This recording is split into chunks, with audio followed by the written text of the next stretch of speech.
बताता हूँ इसके फंक्शन कैसे और इसको कैसे यूज करते हैं। देखिए इसके अंदर कोई बैटरी का नहीं है, इसको डायरेक्ट 12 वोल्टेज से चलता है।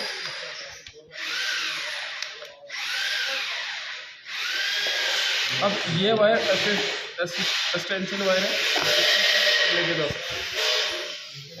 अब यहाँ से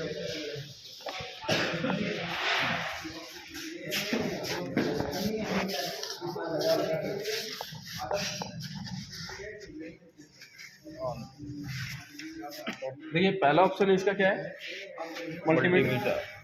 ठीक है, तो मल्टीमीटर में जाके आप क्या क्या चीजें चेक कर सकते हो, वोल्टेज, ओम, डायोड, कंटिन्यूटी।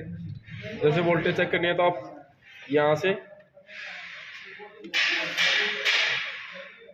पॉजिटिव, नेगेटिव में वही 0 आएगा। ठीक है, इसके बाद कंटिन्यूटी, सिर्फ नेगेटिव की कंटिन्यूटी आएगी, पॉजिटिव की कंटिन्यूटी नहीं आएगी।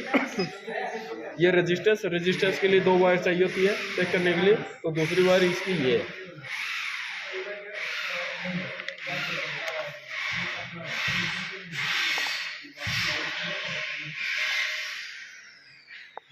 .21 कुछ आ रही है, तो आप ऐसे इससे रेजिस्टेंस चेक कर सकते हैं। ये तो सेम मल्टीमीटर की तरह। अब आपको ऑसिलोस्कोप देखना, तो ऑसिलोस्कोप ये रहा, जो जल्दी का फ्लक्चुएशन जो डाटा दिखा सकता है उसके लिए। आपको ग्राफ तेज देखना है, स्लो देखना है, उसके लिए ये है। ये फास्ट हो जाएगा, ये स्लो हो जाएगा, बढ़ाने से। तो ये स्लो हो गया यहाँ पे। अब देखिएगा,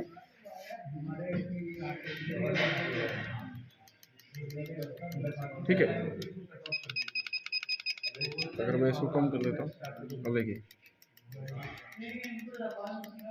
मतलब ऐसे ये ग्राफ सिग्नल के तौर पे दिखेगा। आप इसको करेक्ट पोजीशन सेंसर की किसी एक वायर पे लगा कर गाड़ी में सेल्फ मारोगे, तब ये ग्राफ वैसे ही चलेगा, ऐसे जैसे एसी वोल्टेज चलती है। ठीक है, तो एक बार इसको चेक करके देखिएगा।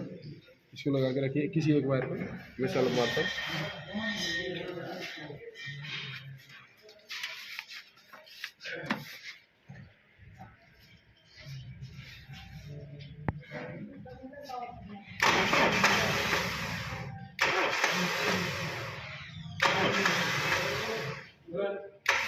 हो रहा है।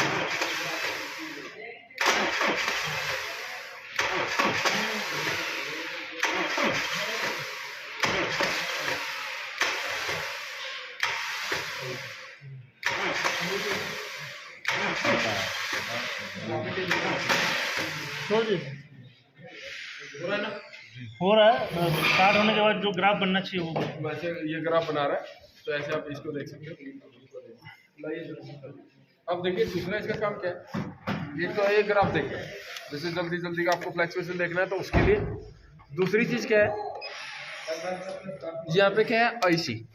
यानी आपको किसी को 5 वोल्टेज देनी है, जैसे कोई सेंसर 5 वोल्टेज पे चलता है, और आपके पास चार्जर हो या 7805 के आईसी हो या ये टूल हो, तो इस टूल से भी दे सकते हो। जैसे हमने यहाँ पे ऑप्शन किया, कितनी वोल्टेज दे रहा है, 3।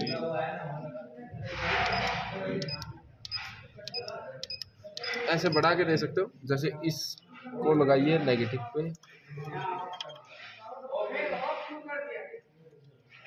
इससे देखिए यहाँ पे कितनी आ रही है, 5.3। ऐसे पकड़िए, यानी हम इससे 5 वोल्टेज दे सकते हैं किसी सेंसर को। जैसे मुझे कम देनी है तो कम दे सकता हूँ, 4.5 सिग्नल के तौर पे। जैसे सिग्नल मैंने बोला था 0.5 के बीच में होना चाहिए, तो 0.5 के बीच में हम लॉक कर सकते हैं। तो सिग्नल को तो हम नहीं दे सकते ना सर, कहीं और से नहीं। सिग्नल अगर आपको उस टाइप के लिए ये श्योर करना है कि इसके फॉल्ट कोड हटा के देखना है, तो वो हटा सकते हैं यहाँ से। मतलब ये करके आप फॉल्ट कोड उसका हटा सकते हो, बीच में लॉक करके। जैसे हम रिले लगाते हैं ना, सेम वैसा काम करके। जैसे रेजिस्टेंस लगाई थी टेम्परेचर सेंसर में, मतलब हम अगर सेंसर को बिना चेंज किए अगर सेंसर अच्छा है कि नहीं वो चेक करना है, तो ऐसे हम सिग्नल पे डायरेक्ट 5 वोल्ट दे देंगे। अगर रेफरेंस आ रही है, ग्राउंड आ रही है, तो सिग्नल पे दे देंगे, तो 5 के अंदर ही देना पड़ेगा ना सर उसको। 5 के लिए, हाँ, 5 और 0 के बीच। अब सिग्नल नहीं आ रहा है तो हमें तो पता नहीं कितना आ रहा है, तो नहीं, फिर सिग्नल आपका हमेशा 0 और 5 के बीच में होता है। वही तो 0 और 5 के बीच में कितना है वो तो नहीं पता।